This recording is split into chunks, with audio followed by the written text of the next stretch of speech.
My name is Francine Garcia. I was born and raised here in the Valley. I'm from a little town called Cañon. I've been at Walatowa High Charter School now for 7 years. I've been a New Mexico Gear Up coordinator now for, this is my 3rd year. And your educational background? I went to school at UNM and also TVI, and I studied in accounting, so I got my degree in accounting. Great. And how long you said you were here at? This is my 7th year. 7th year at the district. The charter. Charter. Well, tell me some of the things that you're proud of that you've done here in those 7 years. As far as my biggest goal was when I first came here, our reading scores were really, really low.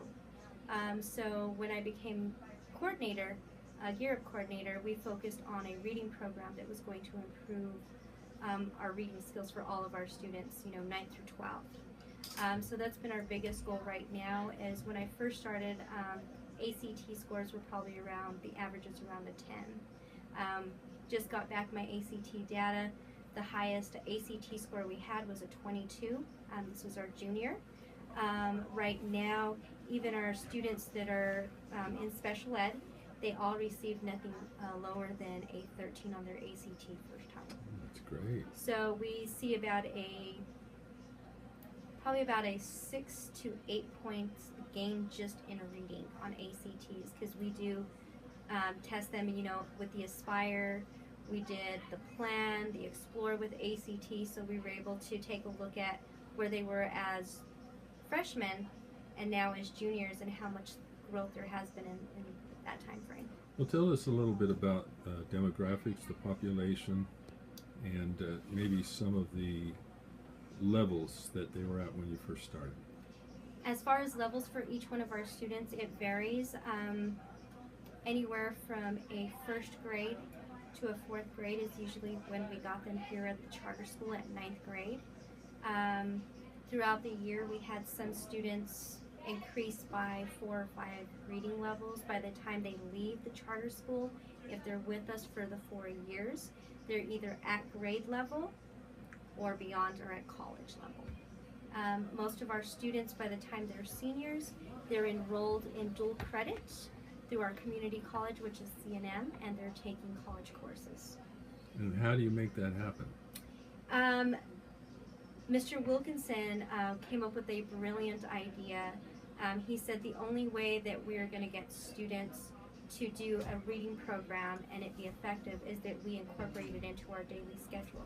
So each one of our students, 9th through 12th grade, they have to take the reading course. It's not used as an elective. It's a requirement here at the charter. The only way that they graduate from our reading program is whether they finish the entire program or through the College Board Accuplacer, they score at a college level.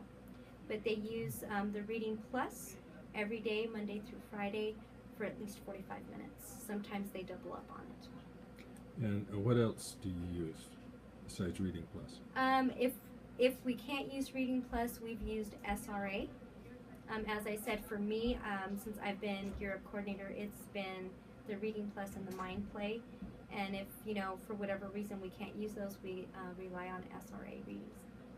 And what's the demographics like here? Most of our population right now is Native Americans. We do have some Hispanic, and we have a few Anglo as well. And what about mathematics? Our students have struggled in the past, but with the teacher that has been here for, I believe, 9 to 10 years, he has done wonders with them. We're finding that the 2 highest scoring right now in our school, ACT and WEA, PARG, is always going to be math and reading right now. And those are the 2 subjects that they struggled on the most. How are they doing in math? That I don't keep much information on math because, but I want to let you know that our freshmen, because they come in from mid-school with not a solid fundamental background in math, so what we use is the Ascend Math. And we're finding with the Ascend Math program as well, that it's filling up the gaps or the holes or whatever they did not receive in mid school and elementary.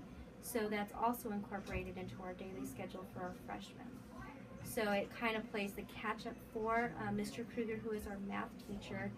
By the time our students leave, they're usually in pre-algebra or higher, for sure, calculus and statistics. So our juniors right now are completing their statistics right now. And our seniors, by the time they're already in math at a college level. So we don't have math class for them. How would you compare Walatowa with other Native American schools in the state? Right now, the charter, our charter school is the only one that is based on reservation and is a public charter school. I think for us, what makes us unique and successful is our staff. We have a staff that cares, who wants our students to be successful, how we implement our programs. But I think the biggest is the student connection that we have, which makes it very successful. Students here know that when we put them into the reading course, there's a reason behind it. And when they've graduated and they moved on, they'll come back and say, I understand why you made us do the Reading Plus. I understand why you did this, and it was only to benefit us. So that's really, for me, I think what makes our school so successful is our staff and the connection between staff and students. Well, the difference in academic growth in the Native American population is very different in other schools, is it not? It is. Why is that? For whatever reason, we have not figured this out, but as far as academics here at our school and with the Native population, what we find is that for some odd reason, the reading program, Reading Plus and Mind Play that we use, our students seem to make that connection and they absorb because it's one-on-one and it's customized for what they need. That's the biggest thing that I hear from students, because I do student surveys. And when I ask them, why do you think it's working? And they say, because I can go in and work on what I need to work on, not what a teacher thinks I need to work on. Because the assessments tell me this is where I'm lacking, and that's what I work on. Well, let's say you were made principal out at one of the Four Corners schools. Ooh. What would you do to get those academic skills up? I would run the district just like our school is here. I'd make sure that we find a strong reading program as Mind Play Reading Plus, make sure that it's incorporated into our daily schedule, where students are not given the option to take it as an elective, but it be a requirement unless they graduate from that program or they're in a college level course. So you're in a high school of 1,000 kids, and your other teachers are saying, we don't have time to have a block. What would you do? I think there's always room. I think for me, if there was an elective that was, say, for dance, I would probably say, okay, maybe we can do dance twice a week, and we can implement a Reading Plus for 3 days. Got to find a happy medium to where they can still do what they want but get what they need. Okay, what would you say to the state of New Mexico and the results of the park test was not really well? What would you say to the state of New Mexico that they need to do to improve? I think they need to stay with one test, figure out what they want to use. I think changing what their mandates as far as testing, they need to just pick one test and stay with that. Because every year it's something different. Every year it's something else that we have to hit. They don't give the teachers enough time to build on skills.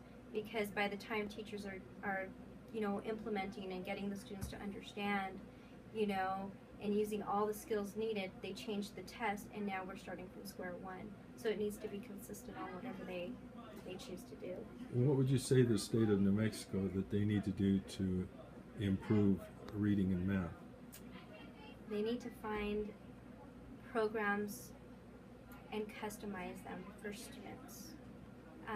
Why I say that is because if you have a student that's struggling and you have a student that's advanced and you have a teacher that's teaching at an average level, the students that struggle, you're going to lose those students because they're not going to understand a word. And if you have those that are gifted, you're going to lose those students because it's too easy for them. So they need to find programs that are going to be customized to where the student is going to get what they need. You have something you want to ask?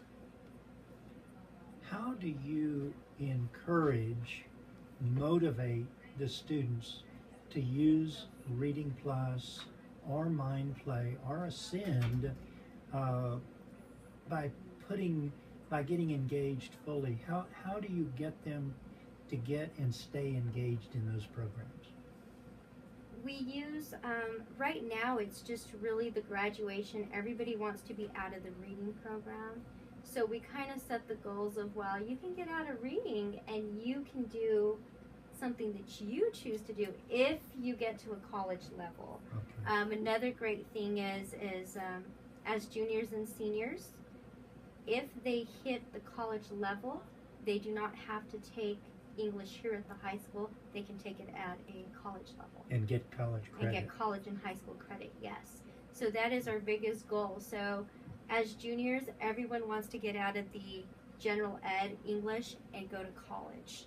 And either be on campus or do it online, you know, whenever they choose to, have that freedom. So that's the biggest goal for most of our students is they don't want to go to the English teacher and do her work. They want to do college work.